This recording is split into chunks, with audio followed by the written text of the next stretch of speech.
Good everyone. Today we will continue our discussion further with the solutions chapter. So in the last class we were talking about types of binary solutions. तो मैंने आपको बताया था अब 7 तरह के binary solutions बना सकते हैं कैसे, जो अलग अलग states of matter होते हैं, that is solid, liquid, gas, उनको combine करके.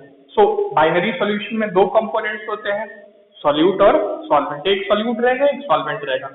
तो जो 3 फिजिकल स्टेट्स ऑफ मैटर है, आप दो के पेयर बना के 7 तरह के सॉल्यूशंस बना सकते हैं. देखते हैं कैसे. Suppose these are the 7 types of binary solutions. हो तो एक्चुअली 9 टाइप्स के सकते हैं, बट 2 टाइप पॉसिबल नहीं होते, इसीलिए you get 7 types of binary solutions. तो हम क्या करेंगे, सॉल्यूट और सॉल्वेंट चाहिए. बाइनरी सॉल्यूशन है भाई, तो एक सॉल्यूट रहेगा, एक सॉल्वेंट रहेगा, 2 कंपोनेंट्स रहेंगे.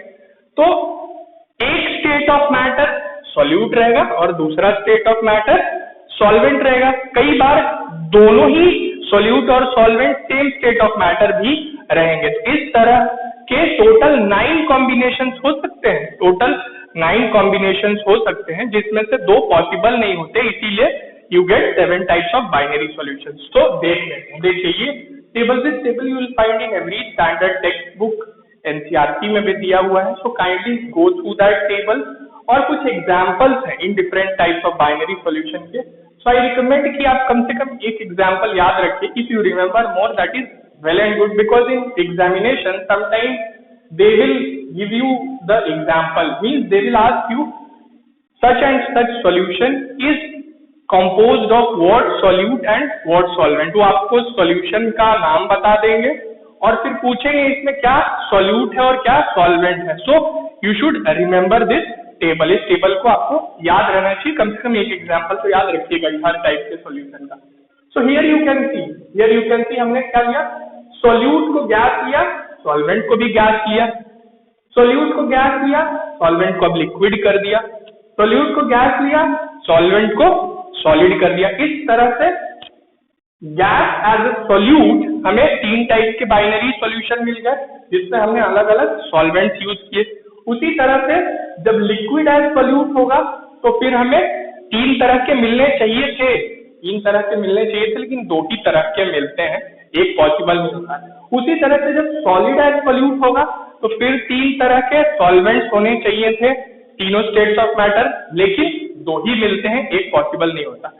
तो चलिए कुछ एग्जांपल या इसके बारे में बात कर लेते हैं.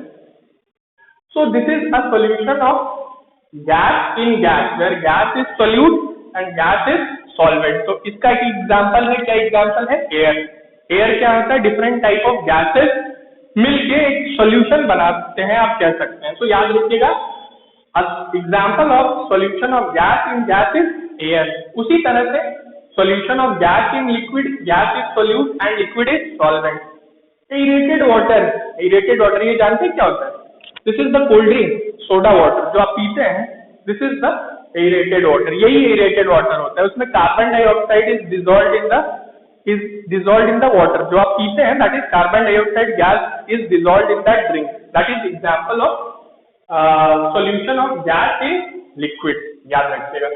The third type, solution of gas in solid, that is hydrogen in palladium. अब ये क्या चीज है, hydrogen in palladium, we will talk about it in surface chemistry chapter. ये क्या फेनोमेना होती है, अभी के लिए याद रखिए.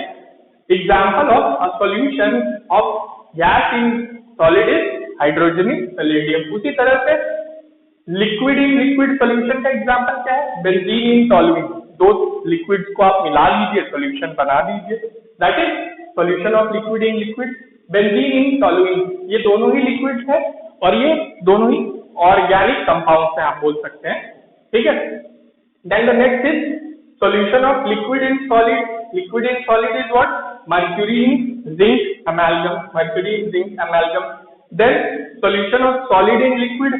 Solid in liquid तो बहुत common example है, salt water, sugar, salt dissolved in water, sugar dissolved in water. ये सब क्या है, solid dissolved in liquid, यही तो है, solid dissolved in liquid. ठीक है. तो the next is what, next is solid in solid, means solution of solid in solid, जहाँ solute और solvent दोनों है. तो इसका एग्जाम्पल क्या होता है, alloys. याद रखिएगा alloys.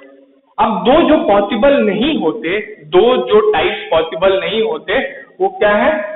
Solution in which liquid act as the solute and gas is the solvent. ये टाइप पॉसिबल नहीं होता, ये टाइप पॉसिबल नहीं होता। उसी तरह से a solution in which solid act as solute and gas act as solvent is also not possible. So ये कुछ 7 तरह के बाइनरी सॉल्यूशंस थे जिनके बारे में हमने बात की। Kindly go through the example, अपने टेक्स्ट बुक में भी एग्जांपल देख लीजिएगा और कम से कम try to remember one example for each category. सादे याद रखेंगे it is very good, but you should at least remember एक तो याद होना ही चाहिए आपको, ठीक है? So I be rubbing this and then we will start with the methods to express concentration of a solution.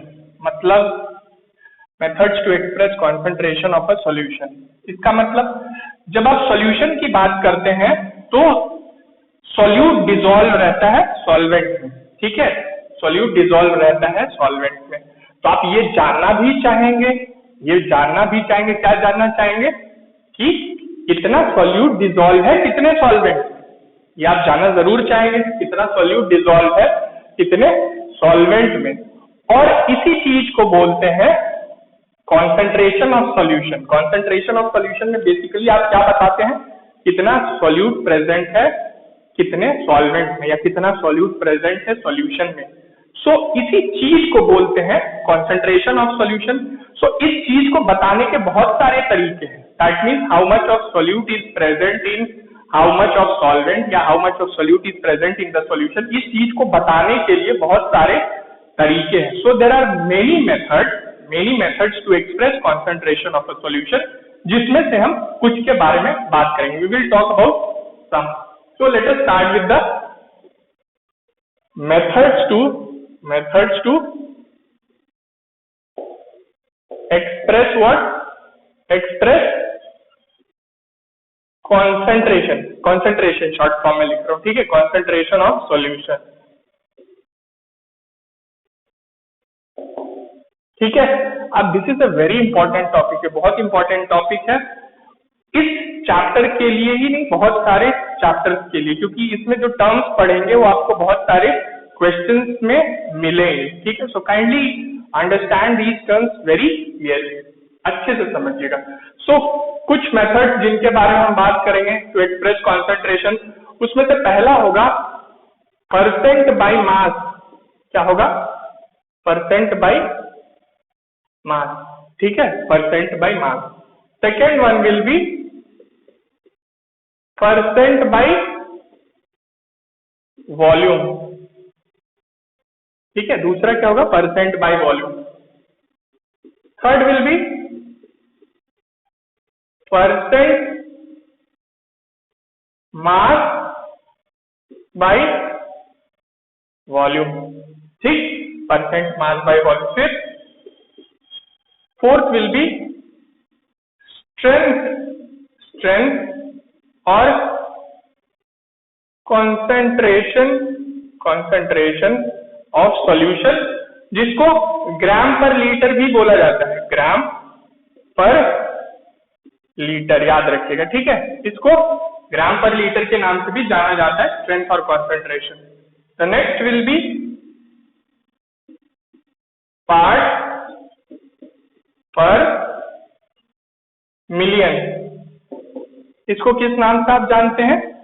Ppm. ये वर्ड सबने सुन रखा होगा, ठीक है? पीपीएम, बात करेंगे इसके बारे में, ठीक है? Then sixth will be mole fraction.